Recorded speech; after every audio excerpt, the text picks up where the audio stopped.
திவ்யாவோட அண்ணனை நான் தெரியாமல் தம்பின்னு சொல்லிட்டேன். அவங்க அண்ணன் போல இருக்கு. அவங்க என்ன சொல்லியிருக்காங்க அப்படின்னா, திவ்யா கிட்ட நீ சூப்பராக விளையாடுற, நீ எதுவுமே சேஞ்ச் பண்ண வேண்டாம், செம்மையாக விளையாடுற, டாஸ்க்கெல்லாம் இனிமேல் ஃபிசிக்கல் டாஸ்க் நிறைய இருக்கும், நல்லா உனக்கு வின் பண்ணுறதுக்கு நிறைய சான்சஸ் இருக்குது, ஃபிசிக்கல் டாஸ்க் நீ ட்ரை பண்ணேன்னா நீ நல்லா பண்ண, இந்த பால் டாஸ்க்ல எல்லாம் உருண்டு உருண்டு போனது எல்லாமே சூப்பராக பண்ண, ஸோ ஃபுல் எஃபர்ட் போட்டு ட்ரை பண்ணேன்.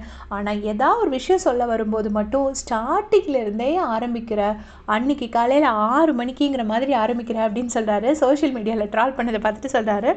ஸோ அதே மாதிரி மட்டும் ஆரம்பிக்காத, ஏன்னா நீ இங்கே என்ன நடந்துச்சு எல்லாருமே ஆல்ரெடி பார்த்தாச்சு, நீ திருப்பி திருப்பி சொல்லணும்னு அவசியம் கிடையாது அப்படின்னோடனே பயங்கரமாக திவ்யா சிரிக்கிறாங்க. சிரிச்சோடனே சொல்கிறாங்க, அப்படி இல்லை, ஒரு செட் ஆஃப் பீப்புளுக்கு தெரிஞ்சிருக்கும், அப்போ இன்னொரு செட் ஆஃப் பீப்புள்கிட்ட சொல்ல போகும்போது எகெயின் ஃபர்ஸ்ட்லேருந்து ஸ்டார்ட் பண்ண வேண்டியிருக்கு அப்படிங்கிறாங்க. அதுக்கு வந்துட்டு இருந்தாலும் நீ உன்னோட சைட்லேருந்து நீ இப்படி பேசினாலும் வெளியேருந்து பார்க்குறவங்களுக்கு வந்துட்டு என்னடா இவ ஜவ்வு மாதிரி இழுக்கிறாளே அப்படிங்கிற மாதிரி தான் தோணும் அப்படின்னு சொல்லிட்டு சொல்கிறாங்க. அதுக்கப்புறம் மொத்தத்துலேயே நீ வந்து அந்த ரித்விகா வீடியோ உனக்கு ப்ளே ஆனதுலேருந்தே நீ விளையாடுறது எல்லாமே கரெக்டாக இருக்குது, ஆனால் தனியாகவே விளையாடு, யாரு கூடயும் சேர்ந்து மட்டும் விளையாடாத அப்படின்னு சொல்லிட்டு சொல்கிறாரு. உடனே ஆமாம், நான் ரித்விகா வீடியோலேருந்தே நான் புரிஞ்சுக்கிட்டேன் அப்படின்னு சொல்லிட்டு திவ்யா சொல்கிறாங்க. அவங்க புரிஞ்சு நடந்த மாதிரி தெரியல, சாண்ட்ரா ஒதுக்குனால அவங்க தனியாக வெளியே வந்த மாதிரி தான் எனக்கு தோணுச்சு. ரித்விகா வீடியோ ஃபாலோ பண்ணாங்களா இல்லையா அப்படிங்கிறது எனக்கு தெரியாது.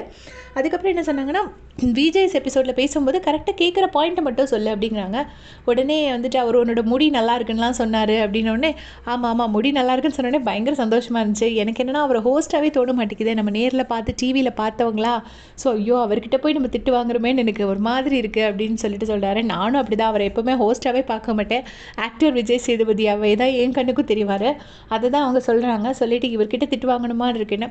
இருந்தாலும் விஜய் சேதுபதி சார் வந்துட்டு திவ்யா கிட்ட உன்னோட முடி நல்லா இருக்குன்னு சொல்லியிருப்பாங்க போல இருக்குது, அது பாருவும் சொன்னாங்க. அப்புறம் அது சீக்ரெட் என்னென்னா கேட்டாங்க. அதுக்கு அவங்க அம்மா சொன்னாங்க, இல்லை அவள் பிறந்ததுலேருந்தே அப்படி தான் இருப்பா அப்படின்னாங்க. இப்போ தான் கலர் கொஞ்சம் கம்மியாயிருக்கா, முன்னாடி இதை விட கலராக இருப்பான்னு அவங்க அம்மா சொல்லியிருப்பாங்க. அப்போது அவங்க அண்ணா என்ன சொல்லுவாங்கன்னா, கேட்கும்போது பாயிண்ட்டாக மட்டும் பேசு, சும்மா இழுக்காது அப்படின்னு இருப்பாங்க. அதுக்கு திவ்யா சொல்லியிருப்பாங்க, லாஸ்ட் 2 வீக்ஸ் மட்டும் தான் நான் அவர்கிட்ட கரெக்டாக பேசினேன், அதுக்கு முன்னாடியெல்லாம் எனக்கு சரியாக பேச வரல, இப்போ நான் கரெக்டாக பேசிகிட்டு இருக்கேன்னு சொல்லியிருப்பாங்க. ஸோ இதே மாதிரி எப்படி செஞ்சுக்க சேனல் சப்ஸ்கிரைப் பண்ணிக்கோங்க. தேங்க்ஸ் ஃபார் வாட்சிங்.